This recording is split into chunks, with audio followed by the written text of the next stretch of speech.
Just silencing my phone. I should put it in my pocket. Okay, so welcome to Arts in Focus, Ashley G. Thank you. Yeah. I'm excited to be here. Yeah, you are our second guest. Not that anybody's keeping track, but I think I want to start the show with a question that is unique to everyone. Okay. This one will be unique to you, but what is art, Ashley? Oh, boy. How much time do you have? Oh, yeah, I know. You got a couple hours? To me, art is at the core expression of life. So I think art can take it obviously can take many different forms, but I think one of the main points of art is that communication and connection with other people, with different walks of life, with different experiences and different, it travels multi-generational. And so I think art to me at its core is that connection with humanity, connection with other people, with our planet, with hard topics and, easy comedy and all that jazz. It's so multifaceted, but so important to that human connection. Our friend Digger said art is medicine, and I always liked that one. Yeah. Art is medicine. And I love the representation that you were talking about of it does bring people together, and I think that's one of the things that I observed when I first started hanging out with the people at TheaterWorks was a group of people in their own different departments and disciplines, actors, directors, stage managers, people just doing a bunch of different things, but collectively coming together to present a thing that brings unification and connection, like you were saying. Yeah. Yeah. I think theater especially is one of those art forms that is multidisciplinary. I know with music, there's a lot of that, but in the theatrical realm, there are so many different moving pieces and show after show after show, depending on where you're working, if you're running things, in rep, or if you're running things, like I said, show after show. So it really depends on how that theater is running, but it also is so many different pieces of disciplines, of education, of skill sets that come together to make a whole production complete. So. There's a utility to life right now, I think, where we're evaluating things on almost like a utility level, where we're like, this matters, this doesn't. What is, like, we all deck our houses, right? We get things ready with art. We sort of welcome this season with stuff we put out on the walls. I don't know if we really recognize that, but we consume like The Grinch and Christmas Story, and I watch Little Women. Yeah. Talk about why art matters to you and in that space, and what has it done for your life in that way? Yeah, so that is also one of those hard-hitting questions. No, you're nailing it. It's great. I think that it really is amazing to see the different types of art and the different ways that people express themselves in those. So like you said, The Grinch, different things like that. Garrett and I really like White Christmas. So it's those kind of things where you're experiencing different journeys of art. And like you said, putting art up on a wall is different for everybody. And there's times you walk into someone's house and see art on their walls that you're like, I wouldn't choose to put that on my wall, but in your house and in your personality and who you are at your core, that makes a lot of sense why it's on your wall and vice versa. I always thought I would be a minimalist, and my house is actually very eclectic in the things that we collect. So, cool. But it's really cool to see that piece of people, and I think that translates also to the music that people listen to and the theater that they see and things like that. So it's I think at its core really emulates who you are from inside out, the things that you choose to consume or the things that you choose to decorate with. I like being cheerful. Like I like cheerful things. I like being around the ocean, and so the ocean is very cheerful and sunlight. So San Diego is my favorite city. But anyway, so we're out of film school. The equivalent to, I think, a stage manager is an assistant director. Assistant director has their hands in every little department and monitors and make sure that everybody has what they need to be successful. Camera team, sound team, director, actors, like minding all of these different departments, making sure that on the day, stuff is supposed to sort of happen and transpire as it should on schedule. Is that a good analogy for a stage manager? And maybe talk to us about how you got into stage managing. Yeah, I do think that's a good analogy. I think the stage manager is essentially the liaison of everything that happens in a production process. And that's what it sounds like you're kind of talking about as well. So, but they're the keepers of the schedule. They're like, hurry up, I love you. Yes, like, please, we have to go to the next scene. Like, it's time.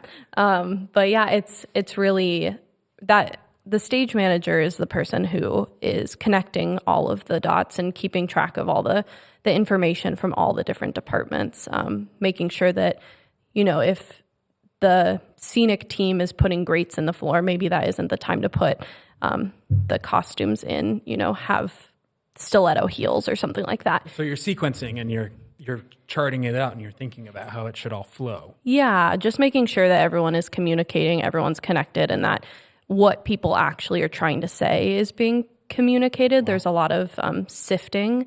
That's what Chris used to call it, was a lot of sifting information to find what the actual core of that is and then communicate that to the other departments. So it's also very important for, organization and note-taking and all of that. So I actually got into stage management in college. I wasn't sure what direction I wanted to go with my theater degree that I so lovingly changed into. What was your original plan? What was your major? Nursing. Okay. Yeah. So very different. Okay. Yeah. My parents were very supportive. Still nurturing. Still trying to, move people toward health. Yeah. Just emotional health. And yeah.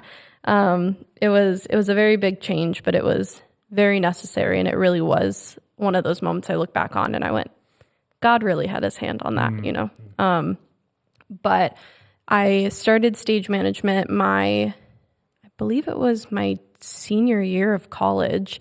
I had a professor, his name is Michael Carey. He is my mentor and really one of my biggest supporters in my career, which is amazing.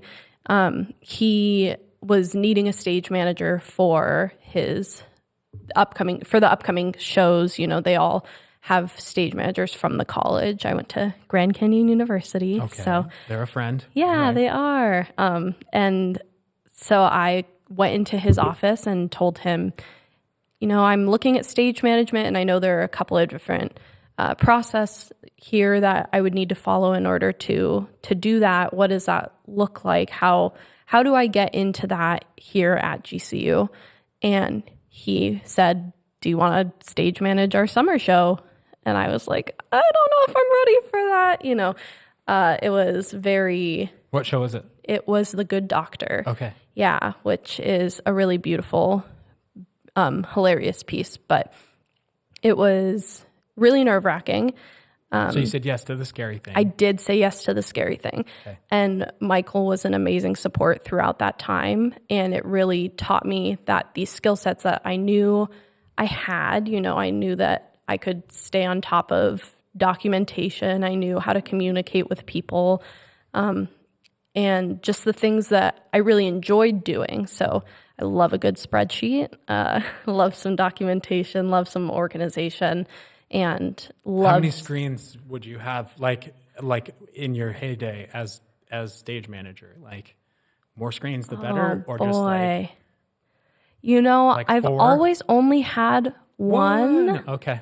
Just put a million tabs. Yes, a million tabs. Okay. Now at my place of employment, I have 2 screens. Whoa. And it's hard to go back. Okay. Yeah. Yeah. But yeah. You described that to me as art at one point. Like your art is the spreadsheet. And I think the producer on our films, our short films that the students create, like I have to convince them that the creative side of producing is who to call, how to pivot, getting this instead of that. How do we artfully, creatively, strategically get this to happen in this way and pull something off? We're pulling something off, and that is artistic. Yeah. How can you, why would you characterize stage management and how could you talk about it as an artistic process? Yeah, I think... Convince people who are not convinced. Okay, I'm ready. Stage management at its core is the central piece of a production. So it really is the part of the production process where you are in it from the concept to the curtain, the final curtain, final bow, and after. You're calling the show on the day. Yeah. Yeah. Okay. Yeah. So you really are the continuous piece throughout. You know, the designers come in, they do their piece, they make magic, and then most of them leave after opening night. You know, their job is done on opening night when the curtain opens for the first time for an audience.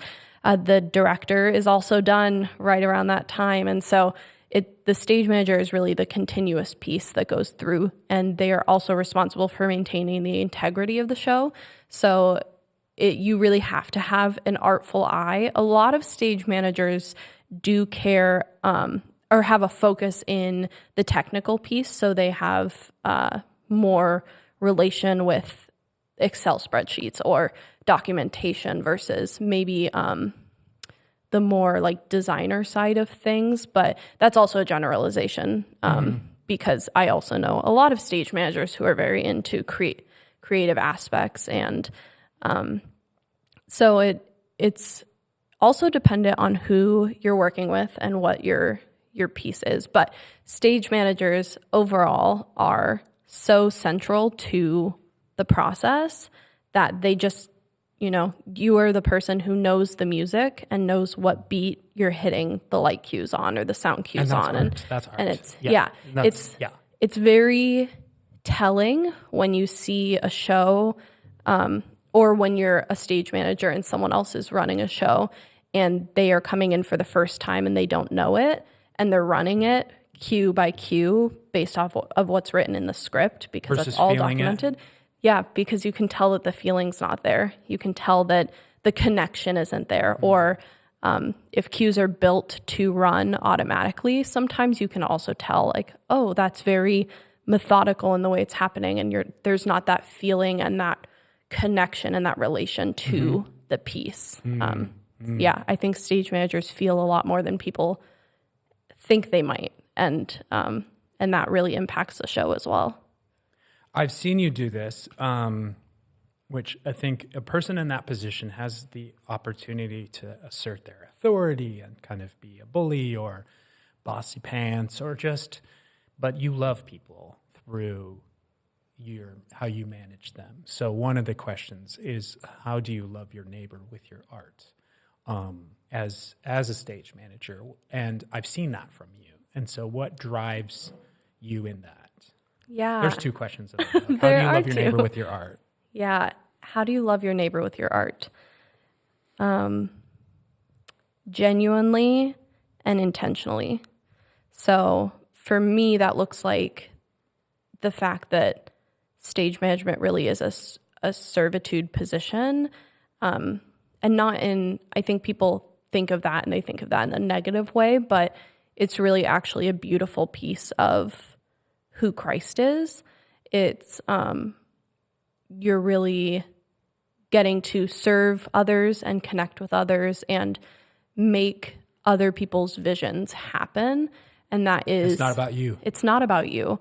I think that being a stage manager, it's really easy to get lost in the power and to get lost in what being able to force things or being able to have control of things. And And really the most beautiful steps of that are when you let go and you let people dream big dreams. And Chris and I would have conversations where I would say, or I'd be standing there and he'd be like, oh, I have all these ideas, and Ashley, you need to hold off because I know you're going to poke holes in my ideas, but I need you to just let me have these big moments and I'll tell you when I'm ready.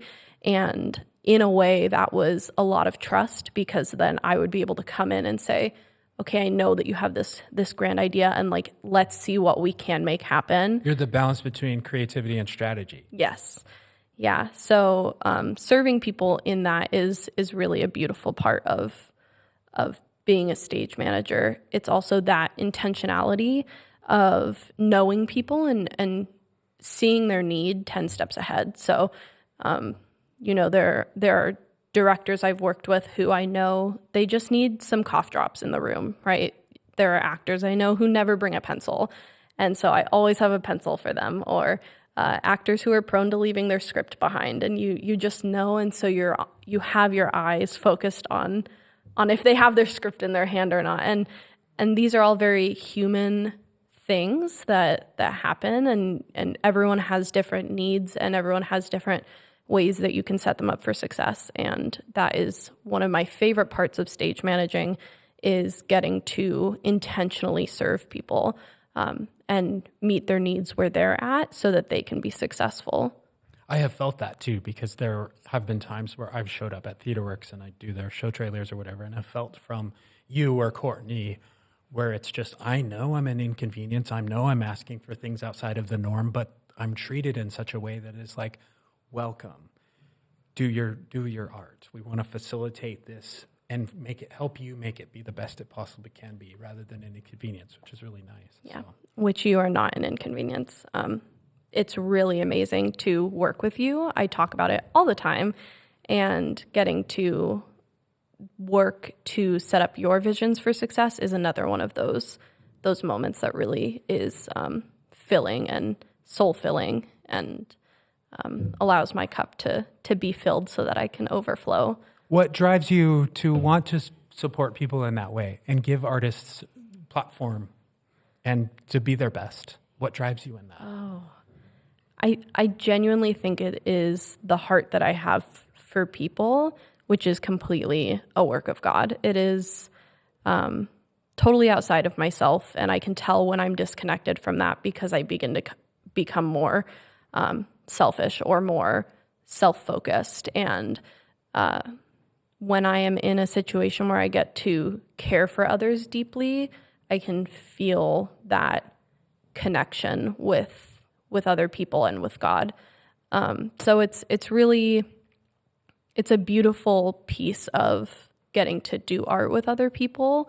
I also just love seeing the creativity that people have when you just let them, just let them be cook. creative. Let them cook. I get a buzz too. Yeah, where it's like, I can't do that, but they can. Yeah, I could have never come up with the stuff that you came up with for that documentary. And if you would have asked me in 2019 if in 2020 we would have been able to complete Curiouser and Curiouser, I don't know what I would have said, but we did, because we let each other do it. We gave each other the space, and we trusted each other to be able to find those connections and to create beautiful and meaningful art. Yeah, I have to give context. So we were talking about Curiouser and Curiouser, which is a project that TheaterWorks put on in the middle of the pandemic, which was an immersive Alice in Wonderland experience for people to walk through. And I think it was also, one of the reasons I was motivated to chronicle it, because it was a gesture of love to me. That was like, escape the harshness of the world and what's happening in the world, and come and laugh and have joy and listen to beautiful singing and watch some dance. So you got to play a pivotal part in that. Do you want to touch on that a little bit? Yeah, when everything shut down, when COVID started, I was working at TheaterWorks full time, and the world stopped, and it was really a overwhelming moment because of the fact that I hadn't stopped in a moment. You know, I had graduated college and immediately went to work at TheaterWorks and was stage managing 3 to 4 productions a year, and we were doing multiple productions. At the peak, we were busy every single week. There was no break. And so when everything just halted, it really gave me a moment to pause. And we came back and Chris said, I have this crazy idea. And it was nerve-wracking because it was like, how are we going to get this done in, 6 months? But it was a really, really difficult and rewarding experience. I really got to head the charge of putting COVID compliance in place, which was fun. I had a 6-foot stick that I would bring into a room, and people would be like, "This is 6 feet," and I'd say, "No, let me show you." So it was really a scary time, but also such a rewarding production because so many people got to come and experience it and feel for 90 minutes that life was going to be okay, that things were going to be okay, especially in the arts where everything was so, it's all about community. It's all about being together. And there was a lot of really amazing virtual art that happened during COVID. There was already some of it on the horizon and work being done, but the virtual art community really came together for that purpose during COVID. And that was really cool. And I don't want to discount that hard work as well. But it was, I think of it very fondly. And I also think of, at that point, it was a necessity. It wasn't something that was, we're just going to do this for fun. It was like, hey, we have to stay as a business. Yeah, it was mechanism that just ended up being amazing. Yeah, right? It was cool and getting to create it from the ground up with the people that I love, those are my people, and getting to come in and place little push pins around a map of the theater to see if that would be, how that would work and how we could move people from place to place and things like that. It was something that I never thought I would be doing. I can't wrap my mind around that puzzle. So yeah, I'm so glad you got to do that. It was crazy. Yeah. We had a moment where we were like, are we need a break. Pull this off. Yeah. It was a beautiful production, and I really am thankful for the trust that Chris and Kate had in me to be there and to have such a pivotal role in that. Cool. So that's a representation of art, of loving your neighbor with your art, is Curiouser and Curiouser. Our students went out and loved our neighbors in the valley with their art and served some organizations. So they made little 2-minute spots. I think you'll see Alice Cooper's Teen Center. You'll see Copper Hill Center of the Arts, and some others. And so we're going to cut to those right now. Beautiful.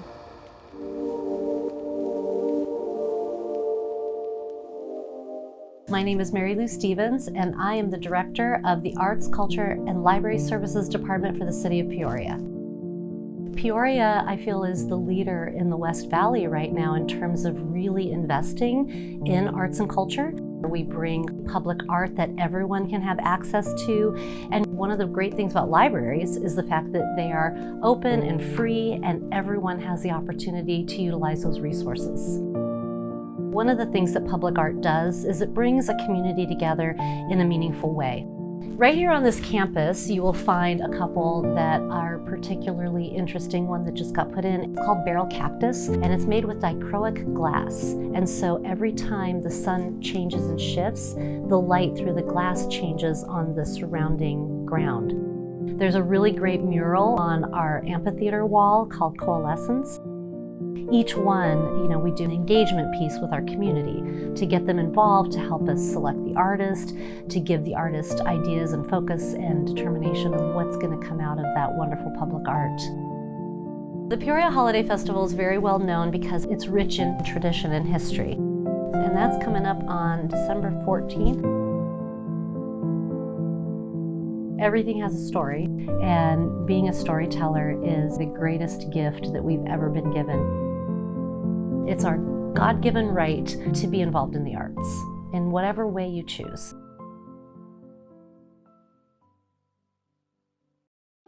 So my name is Michael, and I am an artist here in Arizona. I'm Cher. Yeah, I'm a photographer, a mixed media artist, and I do marketing, branding, design.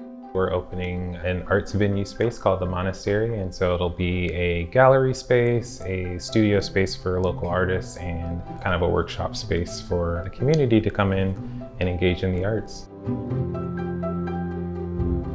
Workshops are centered on utilizing art as a tool for self-expression, figure out who you are, connect to your community. We want to essentially use it as a tool to help people live healthier, happier lives. Sometimes we tell people the things that you create, they don't have to be for the world. You don't have to show them. You don't have to put them up in a gallery. You don't have to write a song and then get it on the radio. It can just be for yourself.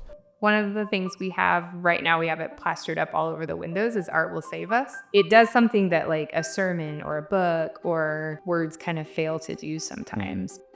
We're shooting for late January opening. That's our target date. We did launch a Kickstarter, and just to help kind of get the word out about what we're doing and help raise a little bit of capital. We're both artists, but like we're doing this because we believe in artists so much and we want to support them and see them be successful.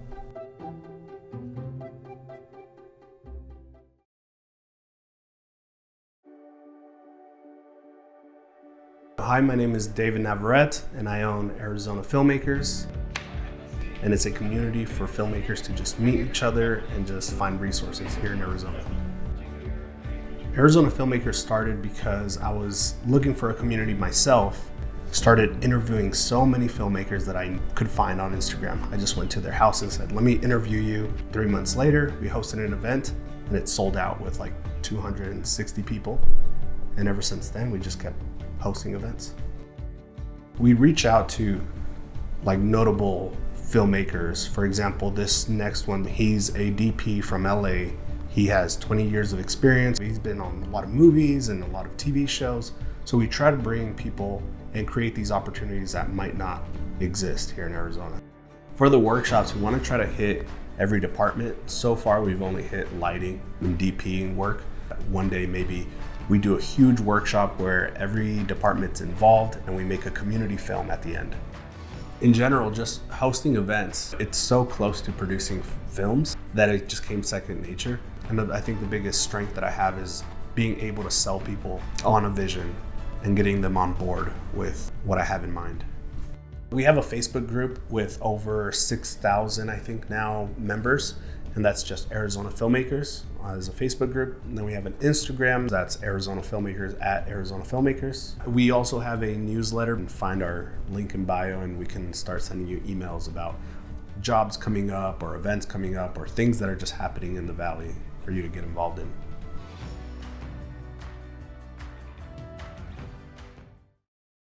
I am Kathy Beachy. I am the director of the Copper Hills Center for the Arts.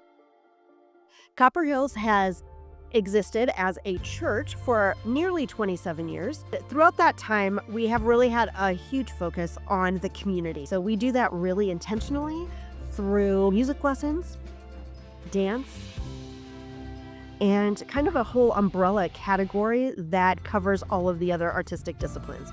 It is multi-generational. Our youngest students are 3-year-old dancers, and our oldest students are well into retirement.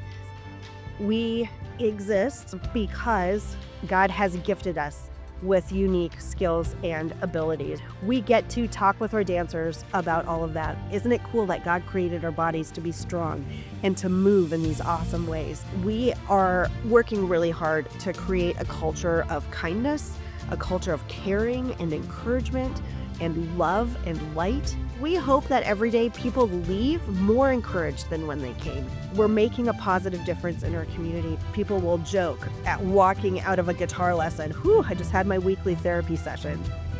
We do have a craft coffee shop that is open 7 days a week. You can come and see us, of course, at Well Coffee Co. We were created to create. We are all creators, and we can all create. I think we have kind of created a culture where people feel like only artists can do art, only dancers can do dance. And that's just not true. We are all creators. We can all do something, and we can all do it in a really fun and fantastic and meaningful way.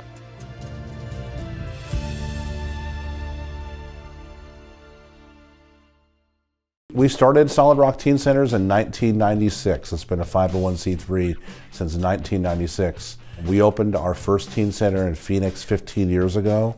Our mission is to make an everlasting difference in the lives of teenagers. And we do that a variety of ways. We have a 28,000 square foot teen center in Phoenix, a 12,000 square foot teen center in Mesa, and in early 2025, we're opening a new teen center in Goodyear. And what basically happens here is they can create art, music, or dance, and if they're not really involved, in learning how to play guitar, we'll give them guitar lessons. If they don't really know how to work a photography camera or a video camera, we'll give them filmmaking and video lessons, and then we'll just kind of let them run with it. I learn from young people every day, and it's so amazing when you have a young person walk up to you and say, I'm gonna DJ at this event, and I'm like, oh, that's so cool. He goes, yeah, I want to spend and do DJ work the rest of my life. Or, you have a teen that comes up to you a few months later after being at our center and say, gosh, he goes, I know that I haven't really talked to you that much, but I want to let you know how much your center has made a difference. I love playing guitar. I love being involved in video making. But when I came here, I was really depressed, and I got to know your staff, and now I'm not as depressed anymore, and I decided I'm not going to end my life. We sort of liken ourselves as a rock and roll boys and girls club meets Young Life. Kids can hang out here after school and have a safe space to spend their time. If they're feeling really joyful or hopeful throughout the day, they can go ahead and express themselves, through creating art. And that's hopefully what it's about for all of our lives and all ages.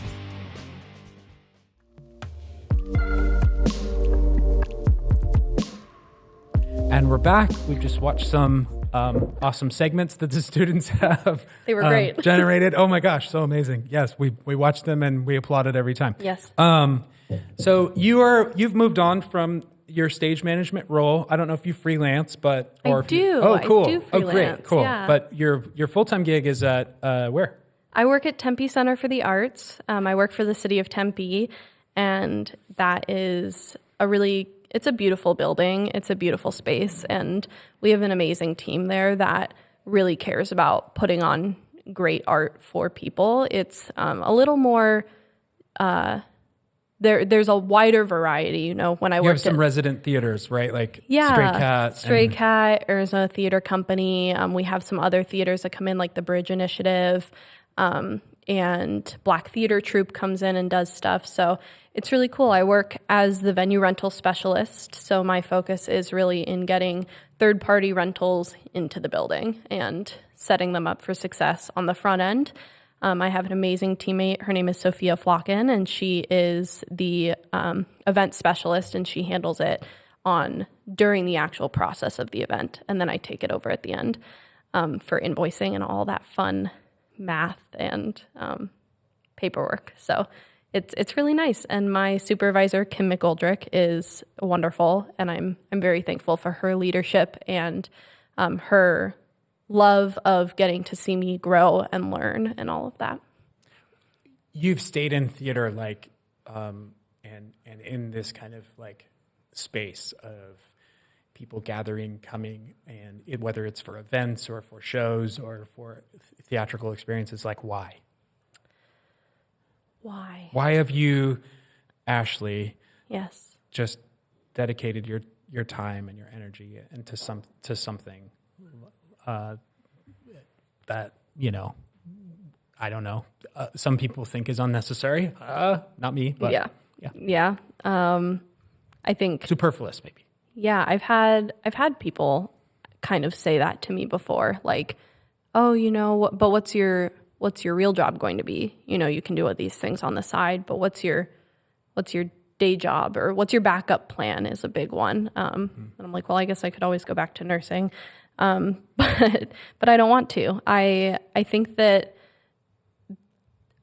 I love the way that art makes people feel and like almost forces you to feel, right? So there are a lot of people in this world who don't want to feel those feelings, and they don't want to experience that in their day-to-day lives. And life is hard, you know, it's being a part of this earth is hard. And I think that art in general, whether that's music or theater or poetry or film, you know, it makes people feel. It puts you in a position where you're coming face to face with emotion and situations that evoke emotion. And so I just don't know how to be anywhere else. I just love getting to be a part of that experience, whether that's, you know, through venue rentals, whether that's through stage managing, whether that is as an audience member, and the thought of going somewhere else and doing something else feels like I would be losing a part of myself in a way. And a touch empty. Yeah. Yeah. I heard that art gives us hope, and we come back. We come back time and time again because we need hope. Yes. So let us be a people of hope. Yes. Yeah. All right. Well, thanks so much for being our guest, and this is our Christmas episode. So thank you for helping us usher in this season of hope. And stay human, everybody. Yeah. Thank you so much for having me. And yes, Merry Christmas to everybody. Happy holidays, and go and consume some Christmas art. Praise God from whom all blessings flow.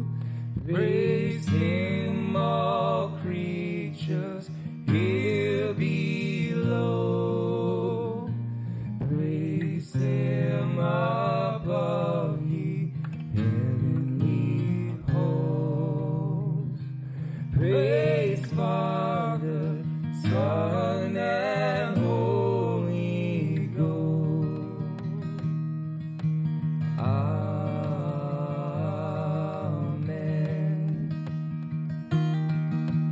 Amen.